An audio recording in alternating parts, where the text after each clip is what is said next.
What's up guys, Johnny here, welcome back. Today I want to introduce you to my latest obsession. The Hell Whooper. Or as I like to call it, Das Hell Whooper.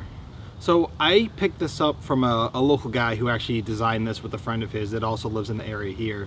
He was actually the guy that was running the Tiny Whoop races that I did when I said I was racing with Ladrib. He had one of these there.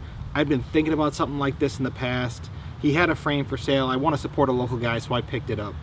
And after I got this thing built, it's amazing. I absolutely love it. It's my new obsession.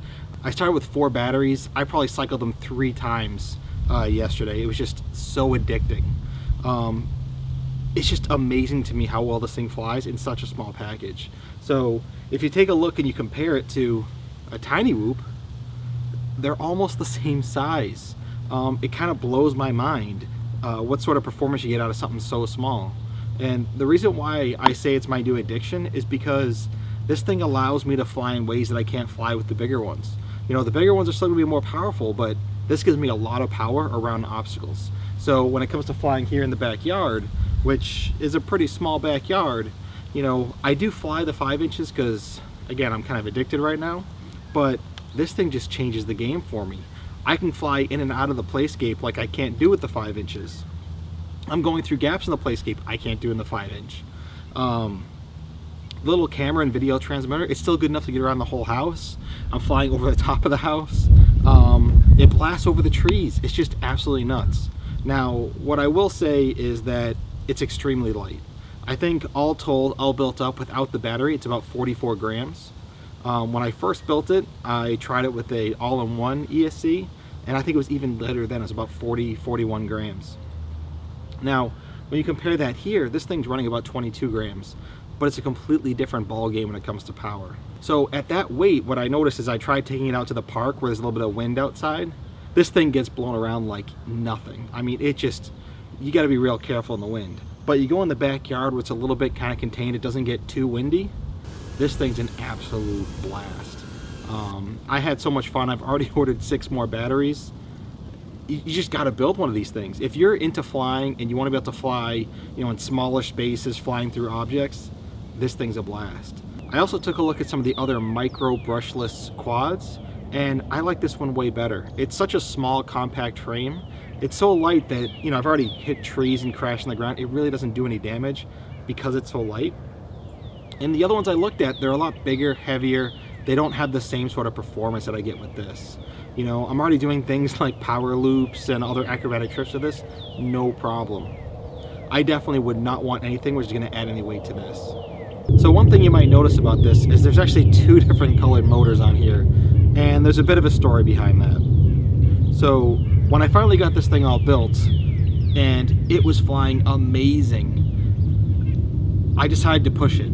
As you can probably tell from me and kind of my power whoop video, there's one thing I'm definitely after when I have something of a good thing, and that's so I decided to push it. This thing is really made to run 2S batteries, so I'm doing either a 300 or a 450 milliamp 2S battery. I decided to throw a 3S battery on there. It looked kind of ridiculous. It was pretty big, but I thought this thing's so awesome at 2S, maybe even more awesome at 3S. Well, about a minute into the flight, it fell out of the sky. When I picked it up, I noticed that one of the motors was burning hot. I mean, it just hurt to touch it. The windings inside the motor had melted and fallen out the bottom. I actually burnt out 2 motors, burnt 2 ESCs, and destroyed one of the pads on the FC.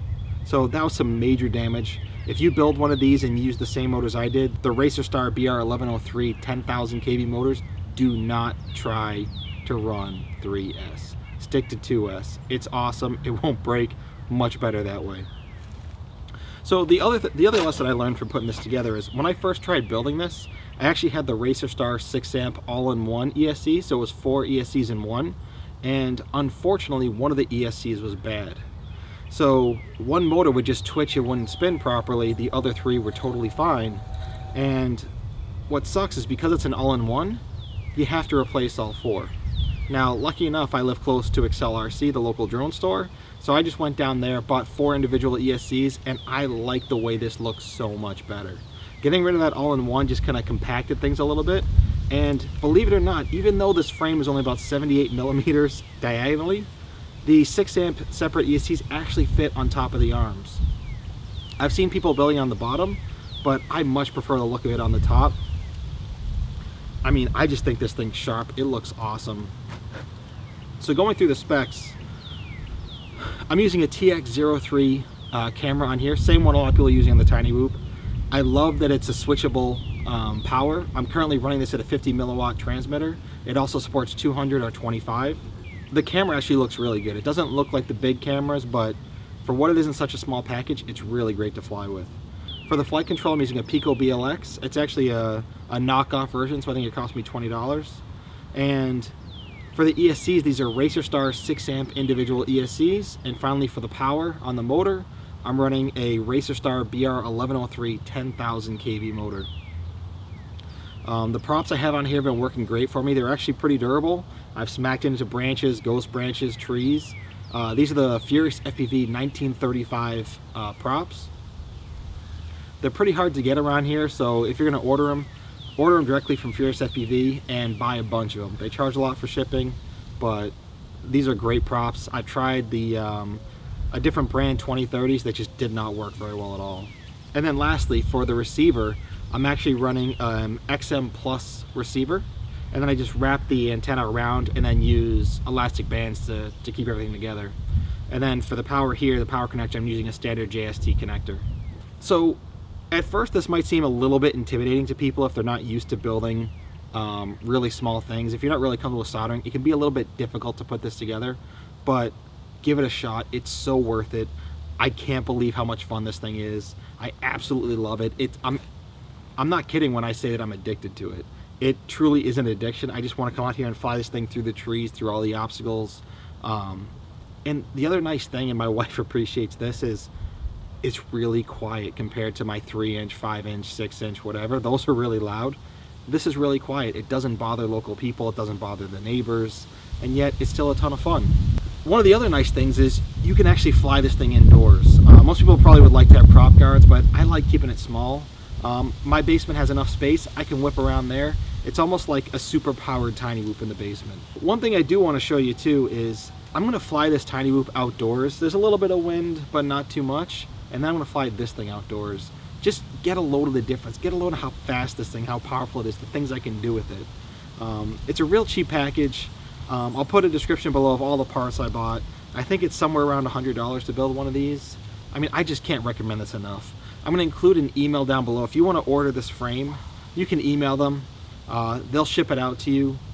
You gotta get one. I mean, as far as any of the micro brushless I looked at, there's no other one I'd prefer to have. This thing is absolutely awesome. I love it. I'm addicted, and I'm gonna go fly it right now.